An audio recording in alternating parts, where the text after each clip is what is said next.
ममता बनर्जी हारी नहीं है, जो आपका सवाल था। लड़ेंगी मजबूती से और जीतेंगी भी वापस, क्योंकि सरकार सब कुछ पा चुकी है। जीत उसको लग रहा है हम पा चुके हैं। लेकिन जनता में इतना निगेटिव मैसेज जा चुका है कि जनता ने अब ये कर समझ लिया है कि उनके टैक्स के पैसे का दुरुपयोग एमएलए और एमपी खरीदने में हो रहा है। आप समझ रहे हैं, कभी इतना मीडिया पर किसी सरकार ने खर्च किया होगा? दुनिया में बहुत कम सरकारें होंगी जो इतना कम खर्च करते होंगी। तो किस लिए होता है? ये जो भारत का मीडिया है, ये पूरी दुनिया में एक दूसरी तरह का मीडिया है, जो विपक्ष से सवाल पूछता है और सत्ता पक्ष की प्रशंसा करता है, 24 घंटा स्तुतिगान करता है। लेकिन फिर भी 6,000 करोड़ रुपए सरकार की तरफ से उनको मिला है। तृणमूल कांग्रेस ऐसी जगहों पे हारी है जहां वो कभी नहीं हार सकती थी। ममता बनर्जी के 19 सांसद पहुंच गए हैं एनसीपीआई में। और उन लोगों ने कहा है कि नरेंद्र मोदी के नेतृत्व में वे लोग काम करेंगे जिस प्रकार से राघव चड्ढा जी कर रहे हैं। राघव चड्ढा पर तंज किया था साइनी घोष ने और कहा था कि मैं कोई राघव चड्ढा नहीं हूं कि मैं चड्ढी बन जाऊंगी। अब पहुंच गई हैं, एनडीए को अपना समर्थन दे रही हैं। सर कैसे देखते हैं ममता बनर्जी के पास जो पहले तेवर हुआ करता था, क्या उस तेवर में कमी दिखाई दे रही है आपको? नहीं नहीं, ममता बनर्जी की राजनीतिक जो विजन है और उत्साह है, उसमें कोई कमी नहीं है। इसलिए कमी नहीं है कि ममता बनर्जी ने 40.80% वोट पाए हैं। 27 लाख लोगों के नाम एजुकेशन के नाम पर काट दिए गए, जो कि वैलिड वोटर्स थे। 7 लाख लोगों के नाम जोड़ दिए गए, 34 लाख वोटों का घोटाला हुआ। और जो हार और जीत का अंतर है वो 30 लाख वोटों का है। तो ऐसे में तृणमूल कांग्रेस ऐसी जगहों पे हारी है जहां वो कभी नहीं हार सकती थी, जो उसके गढ़ थे। तो पूरा का पूरा चुनाव जो था वो मैनेज किया गया, और उसमें सब कुछ शामिल है। और आप जब सच्चाई की तह में जाते हैं तो बहुत सारी चीजें आपको कल्पना करके उनको जोड़ना होता है। आप उसको अगर जोड़ेंगे तो देखेंगे तो कुछ इस चुनाव में बंगाल के कुछ सच्चाई थी ही नहीं। पूरा उद्देश्य था एक व्यक्ति के अश्वमेध यज्ञ के घोड़े को कैसे भी बचाना, जिसको ममता बनर्जी ने पकड़ लिया था। ठीक है। पहले तो इनका उद्देश्य था विश्वगुरु बनने का, वो बन नहीं पाया, अमेरिका ने रौंद दिया उन सपनों को।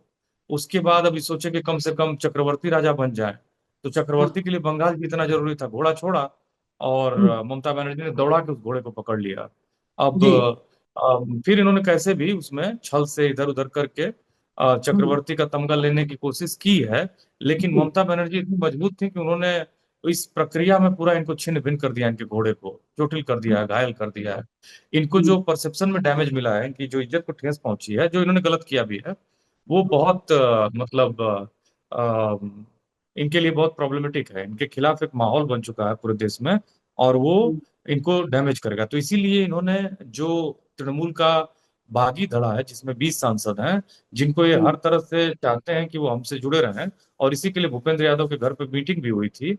जो लोकसभा सांसद हैं अलवर से और बीजेपी के में मंत्री हैं, केंद्रीय मंत्री, और जी। सब कुछ इन्होंने तय किया।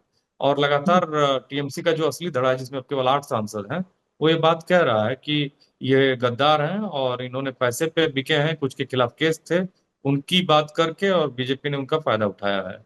अब तो ये जो मसले हैं, बेसिकली यही मतलब इन सब चीजों के बावजूद भी ममता बनर्जी की जो ईमानदार नेता की छवि है, लड़ने वाले नेता की छवि है, वो खड़ी हैं और बंगाल के लिए लड़ेंगी।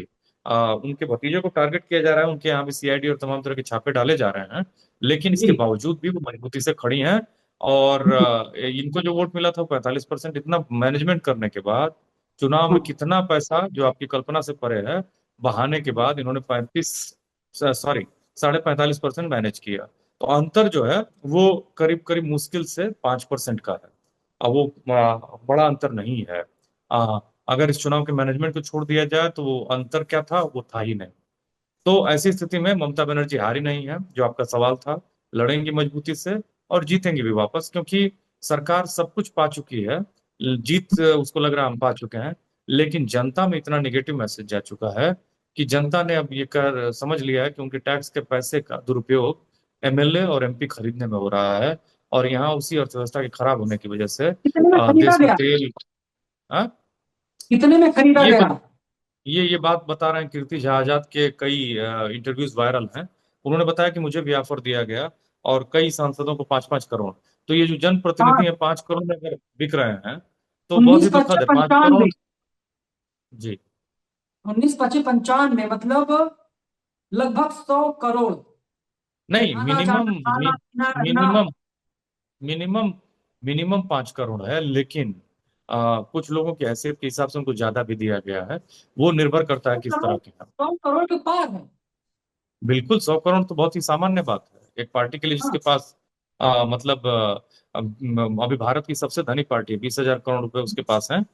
मैंने जिसको उसने घोषित किया है, घोषित तो आपकी कल्पना से परे है। जी। तो मतलब उधर 200 करोड़ की लूट हुई है अयोध्या में, राम मंदिर में, और इधर लगभग 100 या 125 करोड़ रुपए बांटे गए। बिल्कुल। आप देखिए जो सरकार जनता मतलब देखिए सरकार पर आरोप लगता है कि उन्होंने मीडिया में, आपने, आप तो मीडिया से हैं, आप जानते हैं बढ़िया से कि चैनल्स को मैनेज करने के लिए 6,000 करोड़ रुपए, हर चैनल घाटे में है, लेकिन चैनल चल रहा है उसी शान से। पैकेज में कोई कमी नहीं है, उनके एंकर्स के, उनके मालिक की बहुत सुविधाओं में घाटे कोई का कमी नहीं पैसा है। है देना चलाना। लेकिन फिर भी 6,000 करोड़ रुपए सरकार की तरफ से उनको मिला है। आप समझ रहे हैं, कभी इतना मीडिया पर किसी सरकार ने खर्च किया होगा? दुनिया में बहुत कम सरकारें होंगी जो इतना कम खर्च करते होंगे। तो किस लिए होता है? आपका एजेंडा चलाने के लिए, आपको माई बाप के रूप में प्रेजेंट करने के लिए, हम्म, और विपक्ष से सवाल पूछने के लिए। अद्भुत है ये मीडिया। ये जो भारत का मीडिया है, ये पूरी दुनिया में एक दूसरी तरह का मीडिया है, जो विपक्ष से सवाल पूछता है और सत्ता पक्ष की प्रशंसा करता है, 24 घंटा स्तुतिगान करता है। भारत का मीडिया तो बड़ा सच्चा निष्पक्ष मीडिया है ना। ये तो मीडिया वाले कहते हैं, लेकिन देश की जनता उनको सुनना नहीं चाहती है। हर जगह किसी प्रोटेस्ट में चले जाएं, कहीं चले जाएं, लोग गोदी मीडिया करके उनका, उनके खिलाफ नारेबाजी करने लगते हैं।